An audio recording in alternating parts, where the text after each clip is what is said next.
Cheryl would even walk in. Well, she probably would. This is why I always take 50 more sprays. Maybe one of those will get down to me. I'm gonna. Anyway. Yeah. I'm gonna go grab some coffee. Okay, hon. It's really good food. Okay, where are the reserved seats? Oh, there you are. Oh, you know what? I know. Good. You want to go see all the rooms, all the stuff? Already, Brian just took me over there. Oh, good. Did you go into the other one? Really? Thank you. Did you go into the other room? Yeah, almost across. Oh, and have you seen the video? I need you. All right. Neil takes it, it's kind of crash. And I said, I'm gonna ask Kat before I take any video. So look at Big Noah. Well- He should. That's our Neil. You know Neil, he's on it. Photos. No, I saw the ones on Yeah, well, I was talking to my brother, Ray, we passed away. Chrissy and I did not look like Chrissy. Well, my mother, yeah, she had. I mean, oh, the other way. But Bob just looks like he's going to see Yep. And I mean, oh my God. You know me, I hate stuff like that. Yeah. Yeah. And they didn't really pay him as much as I thought they would. I'm glad. Because it just looks like him. And maybe down here. I'm gonna go back. My neighbor does it. This is the time right here that is so lucky to have.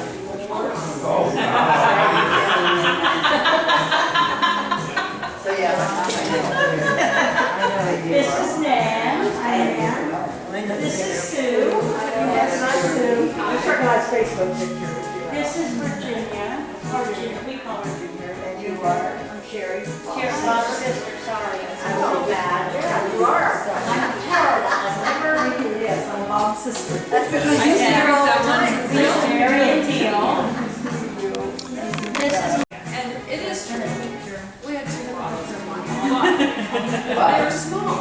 They were little. Maybe the 750 milliliter one? Just a little one. Oh, the little one. Oh, okay.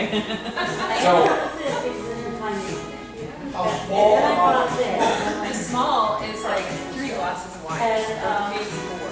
So, That's 750 milliliters. Yeah. can we have to go shopping with her? Apparently, I know. I know pork. I mean, she had PowerPoints and like step by step. Took us about an hour and a half. We went through everything. She had so very appreciative. No, of course not.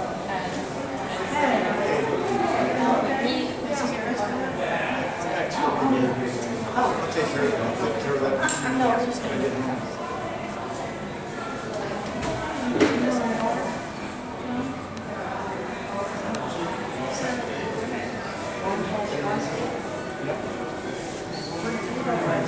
Where are you gonna sit? And I knew you would do that, so thank you so much. It's so kind of you all to take time out of your schedules to be here today. I know Kat, Brian, they all appreciate you being here. And then you'll see a family sitting at a table, and everyone at the table has got their phone out. And they're all, I'm wondering, are they texting each other across the table from one another, or what is it? I had a rule in my home. I had a longer burger basket. Some of you might know what that is. I had a longer burger basket that I made when I went up there years ago, and I had it sitting at my door. And when my kids and grandkids came in the house, that phone went in that basket, and it stayed in that basket until they left.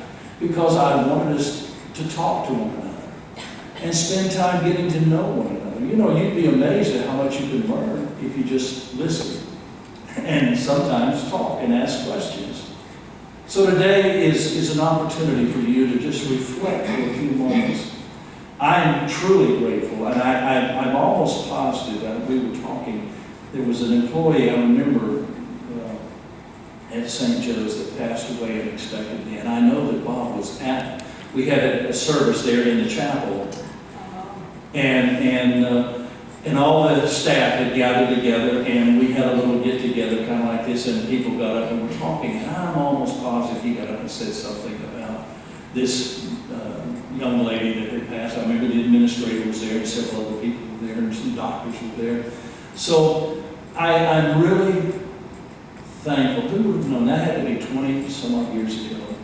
Who would have thought those moments that we just kind of crossed paths, that one day I would be standing up here and leading you in recognizing the blessing that was yours to have had him in your life, whether it be as a husband, a father, friend, regardless of what that relationship is.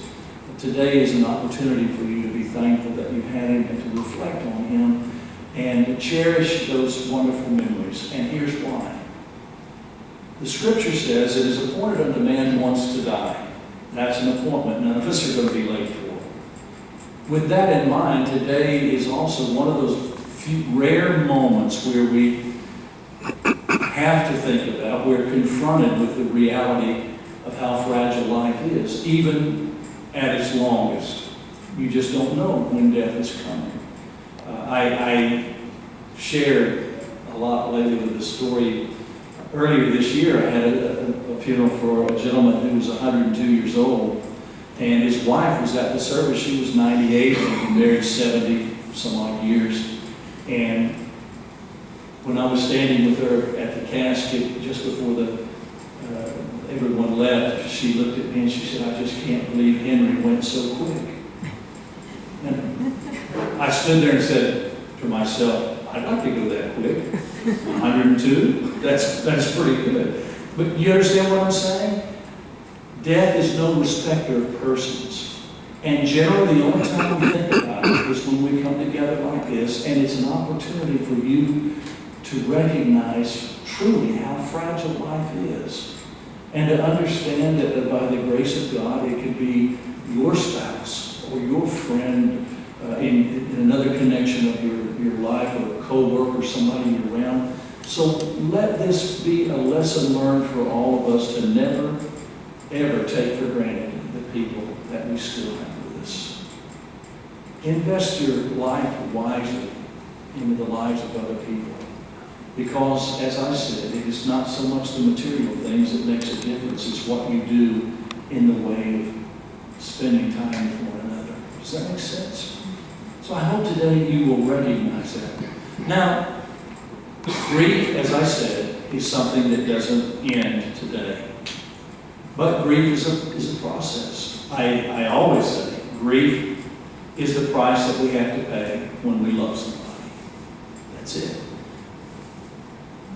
So today is an opportunity for you to recognize that the feelings you have, the emotions you have are brought about because you love in whatever relationship it was that you had with him.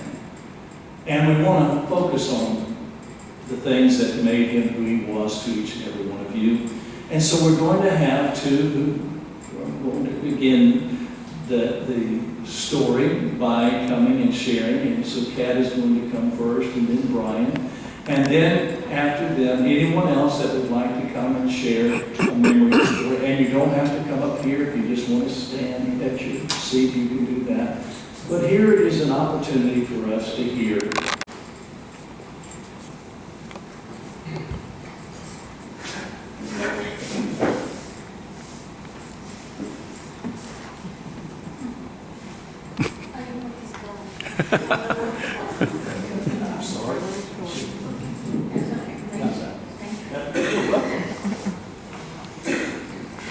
What can you say about 2 years together? Every day was an adventure for Bob and I. And if we didn't one didn't come to our door, we find one. We're just, always made him laugh. He never knew what was gonna come out of my mouth. So the day that he was in the hospital, I laid down with him, and I said, just think, hon, you can guide me and you can keep me out of trouble from up there. And he says, if I couldn't do it down here, I'm not gonna be able to do it from up there, I promise. And that's how our life was. Laughing, joking, traveling, and just enjoying every single minute that we could enjoy. We've had so many adventures. Looking through all the picture books, I'm like, we did that? Oh, we did that? Oh, okay. Or I remember that. And it was, we were always laughing. We were always, well, he wasn't singing, but I was always singing. And then, you know, lo and behold, I had to take my son to introduce us to a bar. Pete's Place. And that was the best 20 years that we have ever spent. We worked hard. We played hard. We involved family whenever we could. We have 150 children, easily. Only a fourth of them might be here today. I'm not sure. But we have made so many friends. We have done, I don't know, from all four corners of the United States, Mexico, Canada, and we've done it. We've completed the circumference of the United States and had a blast. And so Bob's journey is done. And that's okay. He's not in pain anymore. My journey is still going. So, children of mine, get your bail money out.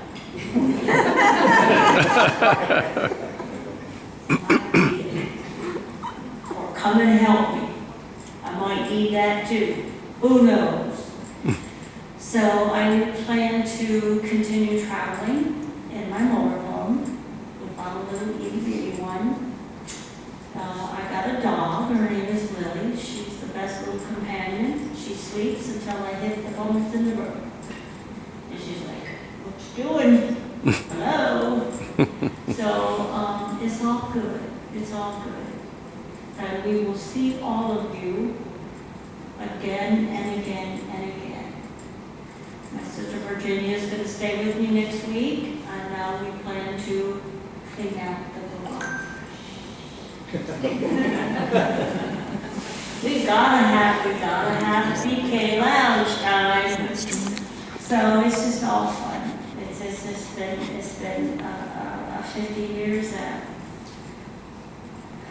true love, companionship, respect. I mean, you name it, it was there. And just meeting people all along the way that we just absolutely love. So that's all I have. So we'll be laughing down the road, guarantee it. Never know what's going to come out of my mouth. It's like, yeah. So anyway, that's it. Thank you.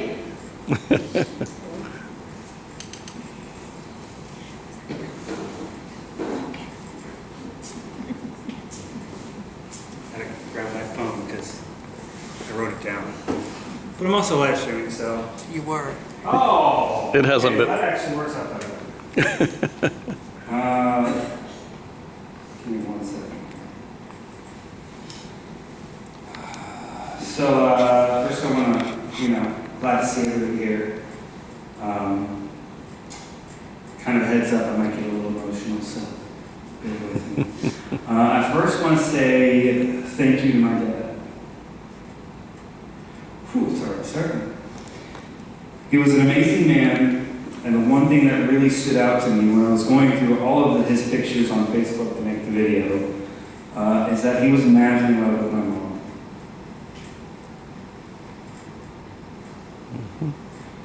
The way he always had to be near her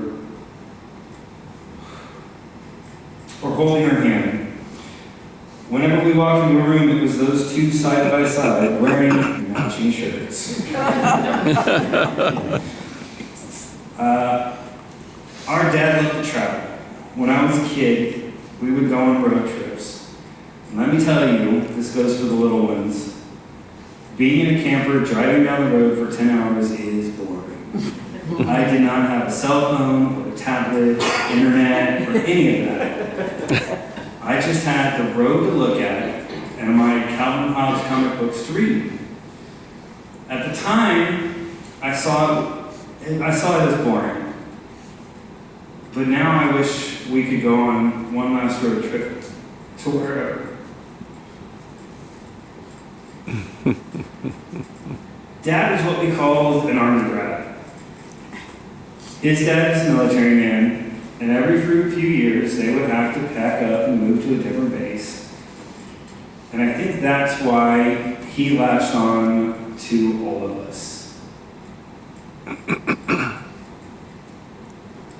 All of us, and treated everyone like family. That's why I'm using our dad instead of my dad. He really enjoyed everyone being at the house and hanging out by the pool.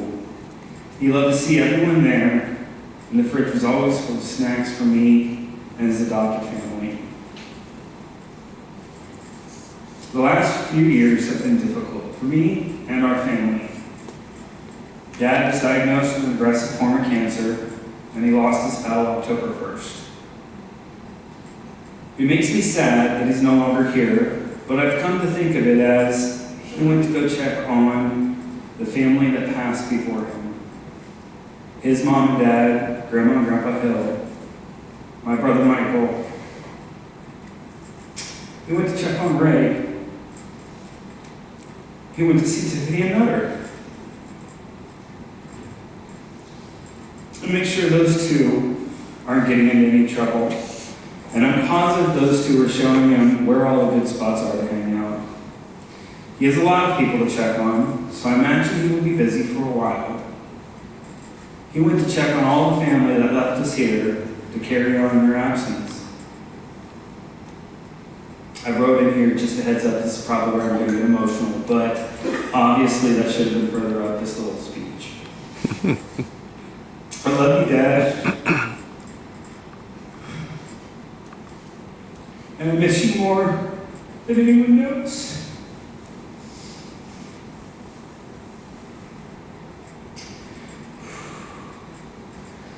Thank you for being the shining example for me and everyone who knew you. What being a good dad really means. I will do my best to teach the next generation what it means to be an amazing dad.